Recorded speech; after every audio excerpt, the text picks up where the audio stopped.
All right, here we go. At long last, Lil Yachty on VladTV. We here. It's been a minute. It took a while. It took a while, and we've been kind of DMing along the way and keeping in contact. Yeah, but we got it. We made it happen. Well, I mean, I gotta hand it to you. Like, your corporate game is on another level. 1,000, right? Not 1 million. Over 1 million, I'm pretty sure. Yeah, if I was to say 1,000, I would be setting myself short. Yeah, I mean, between the Sprite commercial with LeBron, the Nautica gig, I done did Reebok, I done did Uggs, you know what I'm saying? I'm doing acts right now. Got some more, working on some more stuff. You know what I'm saying? We can go down on, I done did a couple things. I did some with, Target? I did Target, I did, what's the candy called? I can't remember the name of the candy. I did a candy. Man, I got a couple, you know what I'm saying? My brands that I partner with and collab with and do these campaigns with, man, it's like family. They show a lot of love. It's a mind thing, you have to be smart enough to be able to know what you want to go after. So you have to have goals in life. You can't just expect everything to knock on your door. You got to know what you want to obtain or what you want to do along the road of doing whatever you do. Becoming an artist or a viral internet star or whatever you do in this day and age, if you just got viral on the internet, if you're rapping, you get your first acting gig, anything with this publicity opens up doors for bigger and better things. It's all up to whether what you're gonna do with it. People become rappers and they say, I'm a rapper, why would I do that? Or, people get these fame out of going viral on the internet and people just don't do nothing with it. You gotta take it like Bad Baby. She took the viralness of a plane incident and she just got her first gold plaque. You know what I'm saying? She's doing music now. She's going on her first tour. 11 million followers, you know what I'm saying? From a plane incident. You gotta take these incidents, or not even incidents, or coincidences, and you gotta make them bigger. But it's all on you to do it. You gotta wanna do it, you know what I'm saying? Well, you got a pretty interesting background, because, when we were going through and kind of researching your history, because I heard of you from One Night originally, but I never realized that song got big because it was put into a skit. A viral, it went viral off of like a skit. Yeah, technically, an internet skit. Yeah, I watched it. It was like the What Are We I had nothing to skit. do with that. I had never spoken to Kellyanne before then. I never asked him for help. He did that, like it was a funny idea. He did it and it blew up. And a lot of people, and I spoke to him after. I brought him to a show. He lives in San Francisco, the Bay. I brought him to a show when I, came out there. I was showing love, and it's like people expect. I don't know what they wanted me to do, whether they wanted me to I don't know. People feel like I owe him. I don't owe nobody. You know what I'm saying? Right. But I spoke to him and I told him thank you. You know what I'm saying? I'm more than once, and I appreciate him. But when that situation come up, he'd be like, I don't know, that shit weird.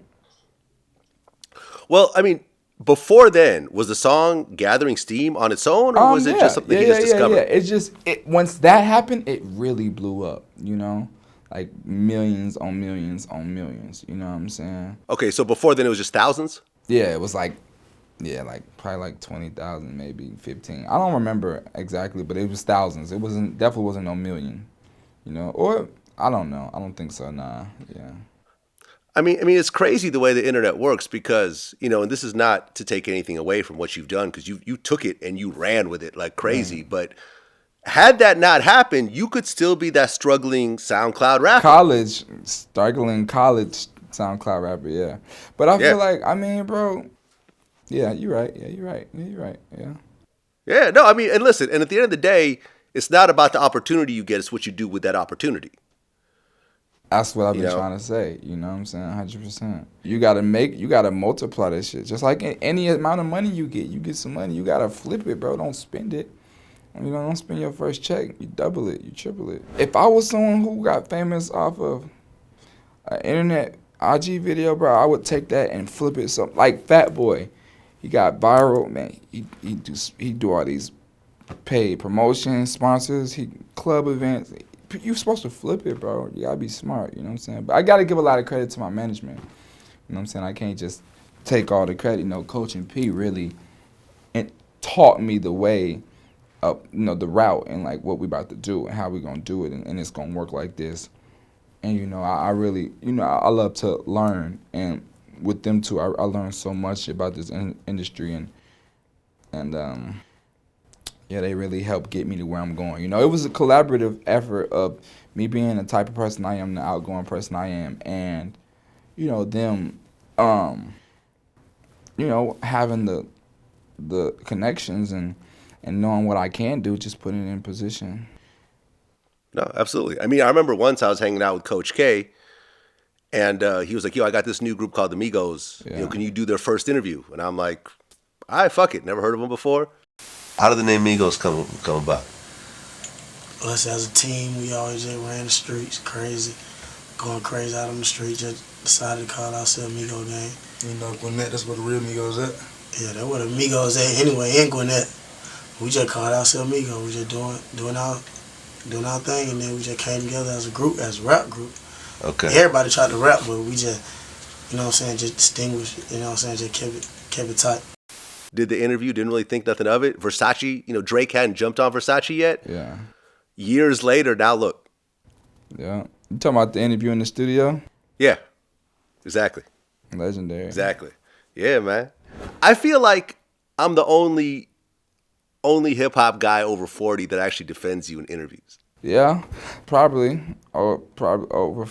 Who actually defends me? Yeah, probably. Yeah. I mean, there's people out there who, you know, don't necessarily talk down or bad, but probably, yeah, maybe. I mean, I don't know. I can't necessarily say. I don't know what people are saying behind closed doors. I know a lot of people don't like me. No, I mean publicly though. If you watch the Lil Yachty discussions on VladTV with Lord Jamar or whoever else. I've seen every last one of them. I've seen every single one of them. I watch everything. I've seen everything. Niggas be hating. I mean, we actually tried to set up a Yachty Lord Jamar interview, but your management wasn't really going for it. They wasn't going for it, but I was down for it. You want to talk to Lord Jamar? Let's talk. I think the young man thinks I hate him or, you know, I got some sort of something against him. It's nothing like that. I don't know you. I don't have anything personal against you. I just feel that your music is whack. It doesn't represent what I know to be traditional hip hop. And I just think he need a little guidance, that's all. You know what I mean? So come, sit down with the God. Let me explain to you, you know, what you're doing right and what you're doing wrong in my eyes. And you could take it or leave it. But there's no hate here. You know what I mean?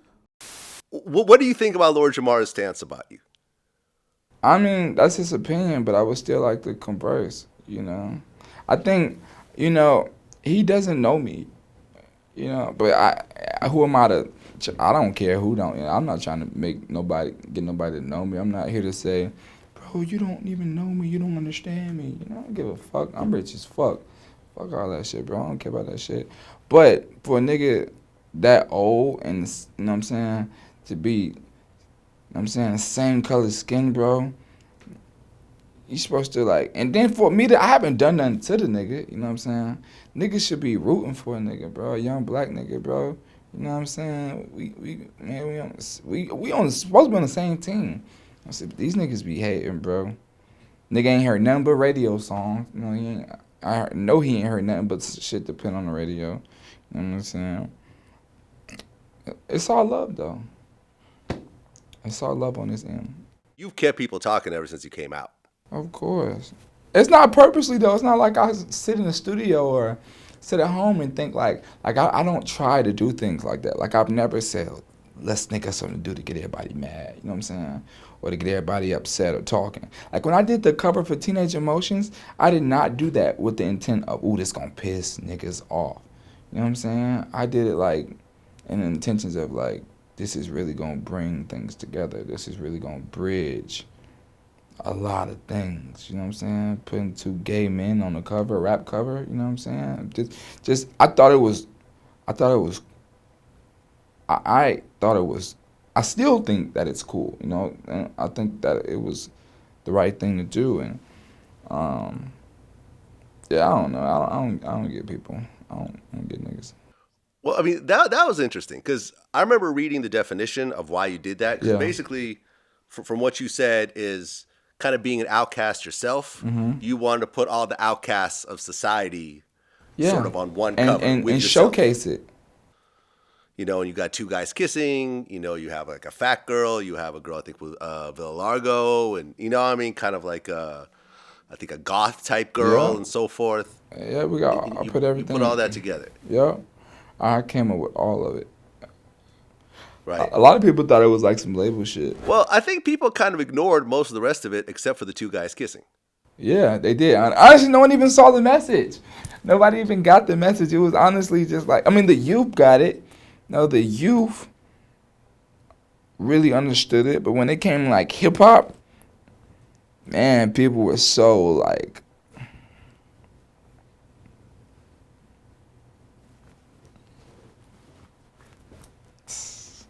well, I mean, hip hop is still homophobic. I mean, there's no way around it. yeah. I mean, I think it's less so than it was 20 years ago, but you know, you still don't see a hot, poppin' gay rapper. That just does not exist. I mean, but who's out of the closet? Who's out of the closet? I don't know what's happening behind closed doors. I think it's gonna come though. Probably. If they come with the hit, bro, you can't deny good music, bro. If a gay rapper comes with a hit, you can't deny it. Yeah, I mean, McConan came out the closet afterwards. Yeah, but McConan didn't have, with all due respect, I fuck with McConan. McConan didn't have a hit after he came out the closet. Right, he had a hit before. Yeah. If he would have came out with a hit after, bro, it would have been like, you know, rapper niggas would have been like, man, this nigga gay, man. But that song, though, that shit fire. Like, you can't deny it, bro. Like, if it's fire, it's fire, you know? I was a big McConan fan. I still like McConan. I thought, you know, outside of Just Tuesday, there was some other shit like I this. know. I can name 10 plus. I can name 10 plus very great. Probably more than that McConan songs. But, you know, things just happen, you know, once you get in this industry, you know, you see a lot more from, you experience a lot more and you go through a lot more. It's way different than making music before you get in. You know, you have no stress. You don't have any doubts or worries. There's no one depending on the music, you know what I'm saying? So you're just making it really just for yourself. You know, it's not like you got hundreds of thousands of millions of people waiting on something, you know, to critique it. You don't have these blogs. You don't have fucking, what's the one blog, the one fucking blog, Pitchfork, give me a shit a low fucking rating every time when they know that shit's good. Niggas just hating, bro. I want go in that office, bro, and really speak to some of them writers, bro. Them niggas be hating, bro. Well, I just want to say that I like Lil Bo 2 a lot better than Teenage Emotions. Yeah. I feel like in Lil Bo 2, you kind of got back to the Yachty thing. I feel like Teenage Emotions was a bit of an experiment for you. Yeah. Yeah. I love Teenage Emotions, bro. I feel like years come down the line, people gonna listen to it and be like, damn, this was really good. I had some really good songs in there, you know what I'm saying? I'm never gonna.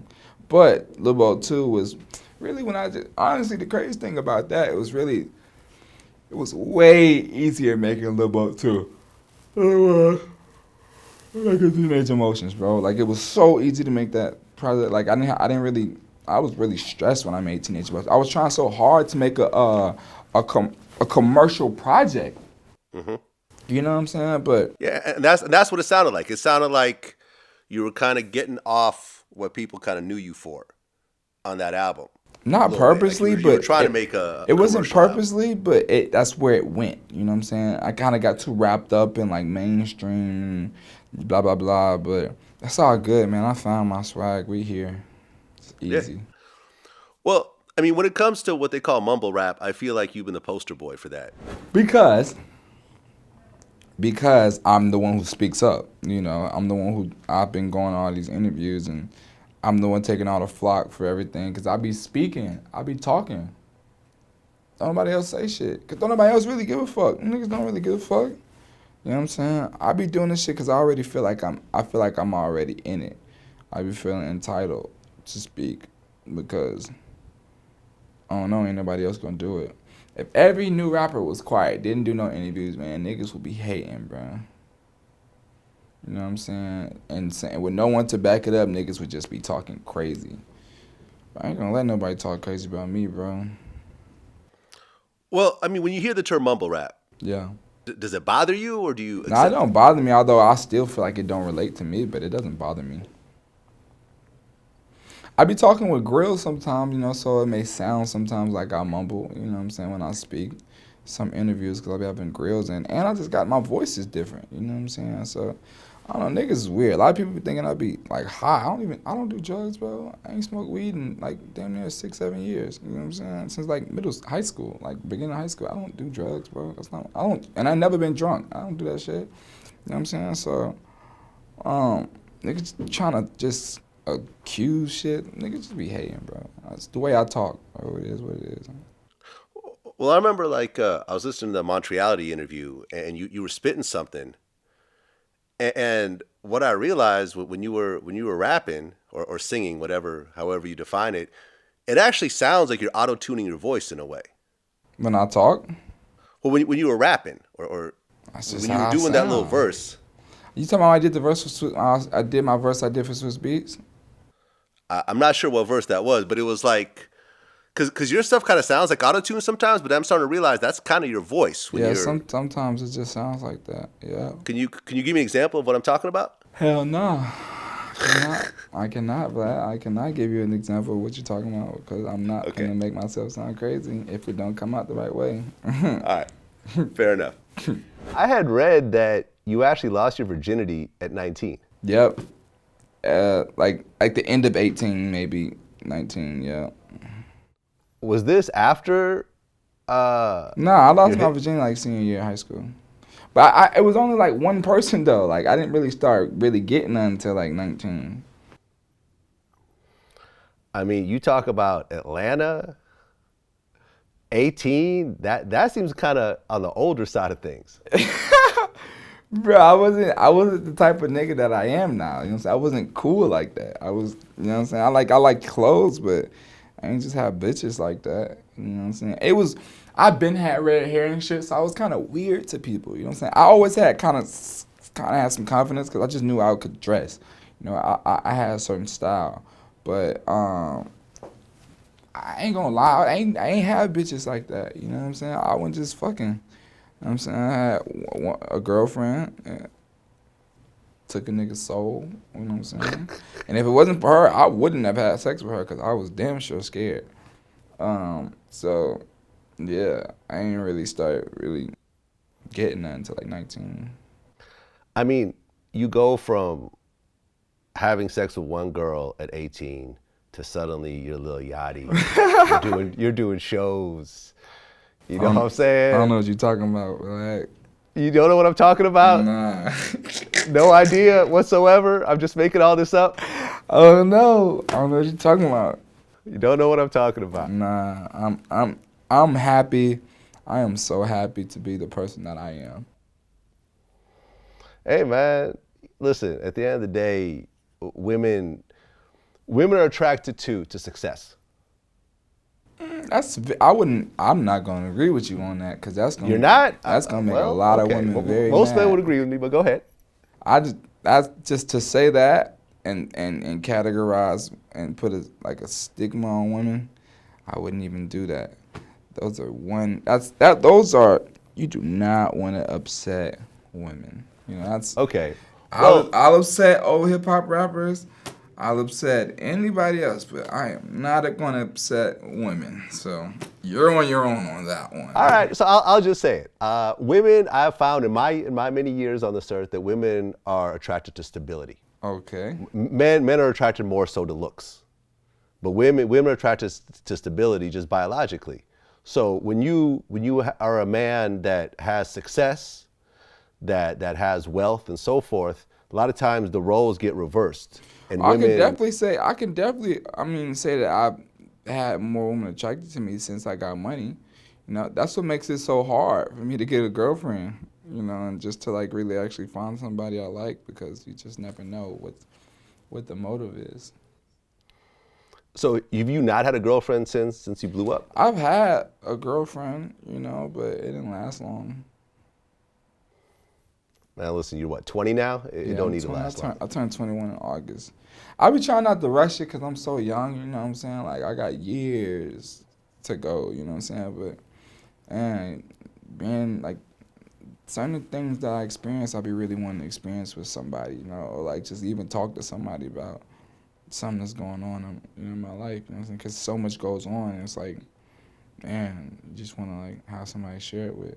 I'm getting sus right now. It's getting real sus and emotional, so I'm just I'm gonna pull back and get back. Well, you had mentioned that you're a gun owner.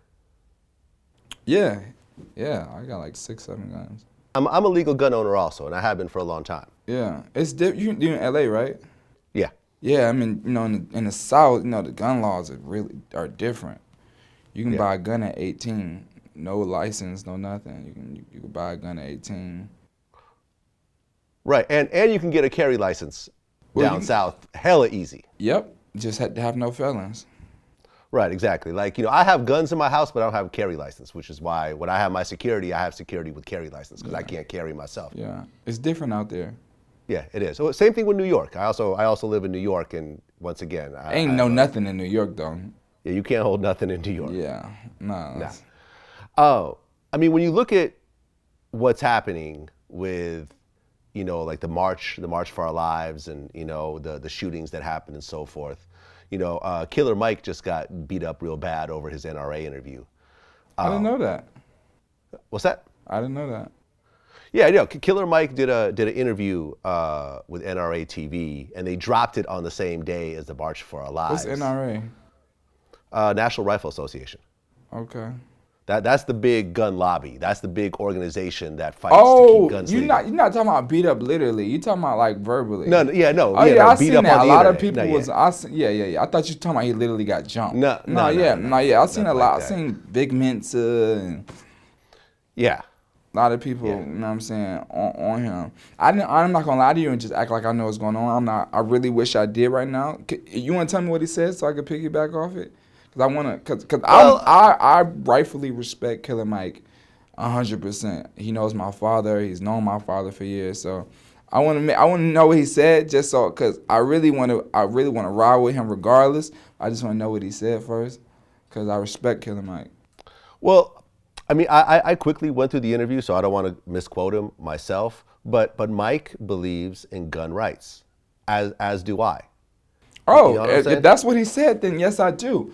100% believe in gun rights because, bro, you don't know. You got to be able to protect yourself. You know what I'm saying? I seen Vic Mensa tweet him, and he kind of said something like, I want to have a discussion with you. And I don't know Vic Mensa. Me and Vic Mensa, we had our run-ins. You know what I'm saying? We not friends or nothing. But I know Vic Mensa has a history that probably can't be related. You know what I'm saying? That's only related to, the people around him. You know what I'm saying? He's dealt with a lot of serious situations. He's lost a lot of people. He's from Chicago, you know what I'm saying? So can't nobody tell him what he's been through. He look at things probably a whole different way when it comes to guns, you know what I'm saying? So I kind of understand. I mean, I'm not trying to say I understand, like, I get where he coming from. I can relate or nothing, but I feel him, you know what I'm saying? But I'm with Mike on that, you know what I'm saying? 100%. On the guns, you know what I'm saying? I don't post guns. Ain't nobody ever seen a picture of me with no gun. I have my guns for safety, bro. You know what I'm saying? I'm not, yeah. Yeah, I mean, I have my guns for safety also. Yeah. But can you imagine America without guns? See, it's weird to say. It's like to say, can you imagine America without guns, or can you imagine America without guns being legal? Because guns are going to be here. You can't take every gun, you know what I'm saying? You could take the legalization of guns, making it a lot harder to get them, and a lot more, making it a lot more exclusive. But they're going to be here. They're here. When something is here, it's here. You can't get rid of everyone. You know what I'm saying? So it's more difficult. It's actually kind of scary to say, to think about the legalization of guns being taken away, because then a lot of people will be more afraid to have one, taking away guns from people who using them for the right reasons, and more so for everyone who's not, you know what I'm saying? Because niggas who using a gun for the wrong reason don't care if it's legal. They're going to have a gun regardless, you know what I'm saying? So to take away the legalization of guns from the people who are only trying to protect themselves. That's the scary part to me. You know what I'm saying? Because they gon' be, bro, if you take away the legalization, they're not going to go away. That's what scares me, bro. If they take away the legalization, you know what I'm saying? Because then you have to ride around dirty. There's no way I'm not going to not have a gun because you just never know what'll go down in Atlanta. You know what I'm saying? But I'd rather be able to protect myself and have the right, you know, not have to think about the consequences if I'm just trying to protect myself. Now, you actually made the Forbes list last year. Yeah. And, you know, I pushed this really heavily. Like, I actually had, you know, I started a new account called Vlad Stocks. Okay. Where I talk about financial literacy, I talk about stock investing. Okay. You know, I mean, I talk about, you know, the advantages and disadvantages of home ownership versus renting and, you know, saving for retirement and everything else. I got to check that out. I got to check that out. Yeah, Vlad Stocks. Okay. Now, you actually talked about you invest in stocks. Yeah. I got a like accountant and this guy my mom introduced me to. He's super smart, man. He was just really telling me a couple companies that, you know, like a couple companies that are gonna always be good, you know, like Google and Amazon and Apple, and he was really teaching me how it works, you know, because I always thought I knew about it, but you know, you don't really know about it until you learn about it. You know, you just know what you see on that iPhone app or the, you know, the line. So it was just super like amazing, like to just see how it works, you know, like it's really a waiting game, you know, but when it comes to stock, but it's super dope, you know, and it's a great way. And I was talking to Akon, you know, Akon, he's into stock, and Akon's so smart. And a lot of people don't really know much about what Akon is up to nowadays, but man, Akon is paid, bro. Akon actually brought electricity to millions of people in Africa. Yep, he was telling me about it, man. Akon got his own currency coming. You know what I'm saying? I actually had a meeting with a company about, you know, about the whole crypto thing. I just wanted to really be informed on it because I know about, you know, BC and like what's the first one called? I don't forgot. Bitcoin. Bitcoin. You know, I know a lot about Bitcoin just because, you know, what I used to do before I became a rapper illegally. But so I know about it. But it's just all these things just really take time. You gotta take time to educate yourself. You know what I'm saying? Yeah. Well, I mean, in previous interviews, you actually were doing credit card scams before. Yeah. I mean, was there something that happened with that where you were like, okay, if I keep going down this way, I got arrested? Yeah, hell yeah. I was in college and got arrested. It was a real scare for me, / wake-up call, / man, you better do something with your life because you don't want to be a bum call. That's really why I took music serious. Once I got arrested the next day, I was like, oh, hell no. You know what I'm saying? Yeah, well, I mean, it's great to actually push yourself to something positive because some people are like, fuck it, I just got to not get caught next time. Yeah, I'm not that type of person, man. I like to keep my shit. I want to be good, bro. I want to be great, man. My mother was great. My mother's great. I want to make her proud, bro. I want to be. Okay. And I like the finer things in life. Yeah, don't we all? So I know you got to go soon. So my last question is, what do you think is the most important thing for you, for people to know Lil Yachty for? Man, that question is that's a difficult question because it's like, I never been one to want, you know, I was never like one to stand on the pedestal and say, hey, everyone look at me, everybody look at me, you know what I'm saying? So, you know, all I advise or that I would want is for people to try and get to know me, you know, watch an interview first, maybe have a conversation before you just judge. Because I don't judge anybody up front, you know what I'm saying? Like, you just never know. If someone, you never know someone until you meet them. You know, every rapper that I'm friends with, I had no clue that I would be friends with. I never thought me and T Grizzly would be friends. I never thought me and NBA Youngboy would be friends. You know what I'm saying? I never thought me and 21 Savage would be cool. I never knew Takeoff would be that funny. You know what I'm saying? Because you just don't know people until you meet them, you know? So I just advise people to, you know, not be so judgmental. Yeah. Well, listen, man, I mean, as someone that's sort of seen you from the very beginning, and seeing some of your early interviews, and now we've had this, half-hour conversation, I'm definitely seeing like the growth and the intelligence and the maturity, happen in a fairly short period of time, man. So listen, man, as someone that's been fucking with you for a while, I'm glad this finally happened. Yeah, I appreciate it. We got to do it again. Absolutely, man. My man. Gang. Peace.